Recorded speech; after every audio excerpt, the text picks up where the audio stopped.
നമസ്കാരം. രോഹിണി നക്ഷത്രക്കാരുടെ വിഷുഫലം. ഈ ഒരു വർഷകാലഘട്ടം രോഹിണി നക്ഷത്രക്കാർക്ക് ഏത് മേഖലയിലും ജയം ഉണ്ടാകുന്ന ഒരു സമയം തന്നെയാണ്. ഈ ഒരു വർഷത്തിൽ നിങ്ങൾ ഇറങ്ങുന്ന എല്ലാ മേഖലയിലും നിങ്ങൾക്ക് വിജയം കൈവരിക്കുവാൻ സാധിക്കും. വിദ്യാഭ്യാസപരമായി പ്രതീക്ഷിക്കുന്നതിനേക്കാളും കൂടുതൽ നേട്ടം കൈവരിക്കുവാൻ സാധിക്കുന്ന ഒരു വർഷമാണ്. വിദ്യാർത്ഥികൾ മടിമൂലം അല്ലെന്നുണ്ടെങ്കിൽ നിങ്ങൾക്ക് സാധിക്കുന്നില്ല, ഞാൻ നാളെ പഠിക്കാം, ഇങ്ങനെ പറഞ്ഞ എല്ലാ കാര്യങ്ങളും മാറ്റി മാറ്റി വെച്ചുകൊണ്ടിരിക്കുകയാണ് എന്നുണ്ടെങ്കിൽ നിങ്ങൾ ഒരു കാരണവശാലും ഒരു വിഷയത്തിലും നിങ്ങൾ പുറകിലോട്ട് പോകാതെ ആത്മാർത്ഥമായി വിദ്യാഭ്യാസത്തിൽ മുന്നിൽ എത്തിക്കഴിഞ്ഞാൽ നിങ്ങൾ പ്രതീക്ഷിക്കുന്നതിനേക്കാളും അപ്പുറം ഒരു വലിയ വിജയം നിങ്ങളെ കാത്തിരിക്കുകയാണ്. ജോലി സംബന്ധമായിട്ടും അല്ലെങ്കിൽ ഇൻ്റർവ്യൂകൾ അറ്റൻഡ് ചെയ്യുന്ന വ്യക്തികൾ അല്ലെങ്കിൽ ടെസ്റ്റുകൾ എഴുതുന്ന വ്യക്തികൾ ഇങ്ങനെയുള്ളവരെല്ലാവരും ആത്മാർത്ഥമായി ഇറങ്ങി തിരിച്ചു കഴിഞ്ഞാൽ ഈ ഒരു വർഷകാലഘട്ടം നിങ്ങൾ രോഹിണി നക്ഷത്രമാണ് എന്നുണ്ടെങ്കിൽ നിങ്ങൾക്ക് വിജയം ഉറപ്പായും ഉണ്ടാകുക തന്നെ ചെയ്യും.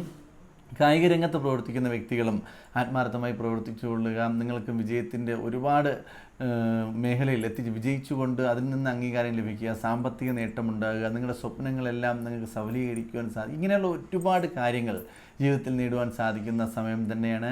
കലാരംഗത്ത് പ്രവർത്തിക്കുന്നവർക്കും ഒരുപാട് നേട്ടങ്ങളുണ്ടാകും. അവരുടെ കലയെ വളർത്തുവാനുള്ള അവസരങ്ങളുണ്ടാകും. അതിൽ ബിസിനസ് ചെയ്യുന്ന വ്യക്തികൾ, കലാപരമായ കാര്യങ്ങൾ ബിസിനസ് ചെയ്യുന്ന വ്യക്തികൾക്ക് അതിൽ നേട്ടമുണ്ടാകും. അല്ലെങ്കിൽ അത് ജോലിയായി ചെയ്യുന്ന വ്യക്തികൾക്ക് നേട്ടമുണ്ടാകും. പഠിക്കുന്ന വിദ്യാർത്ഥികൾക്ക് വളരെ ഈസിയായി പഠിക്കുവാനും അതിൽ അവർക്ക് പേരും പെരുമയും അന്തസ്സും എല്ലാം നേടുവാനും കഴിയുന്ന ഒരു വർഷം തന്നെയാണ്.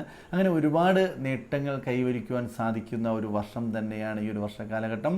ജോലി സംബന്ധമായി നേട്ടമുണ്ടാകുന്നു, ബിസിനസ് സംബന്ധമായി നേട്ടമുണ്ടാകുന്നു, വിദ്യാഭ്യാസപരമായിട്ട് നേട്ടമുണ്ടാകുന്നു.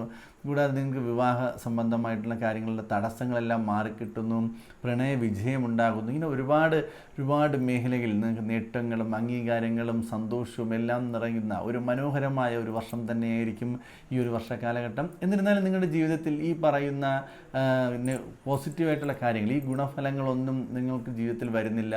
ഇതിന് നേരെ വിപരീതമായിട്ടാണ് സംഭവിക്കുന്നത്. അതായത് എല്ലാം ദോഷങ്ങളായിട്ടാണ് വരുന്നത്. സാമ്പത്തിക നേട്ടം ഉണ്ടാകുന്നില്ല, വിദ്യാഭ്യാസപരമായി പിന്നിലോട്ട് പോകാൻ സാധിക്കും. ഇങ്ങനെയെല്ലാം സംഭവിക്കുന്നു എന്നുണ്ടെങ്കിൽ നിങ്ങളുടെ ഇപ്പോഴത്തെ ജാതകമൊന്ന് പരിശോധിക്കുക. അതിലുള്ള ദശാപഹാരം മനസ്സിലാക്കിയതിന് ശേഷം അതിനും കൂടി പരിഹാരം ചെയ്ത് മുന്നോട്ട് പോകുന്നത് വളരെ നല്ലതായിരിക്കും.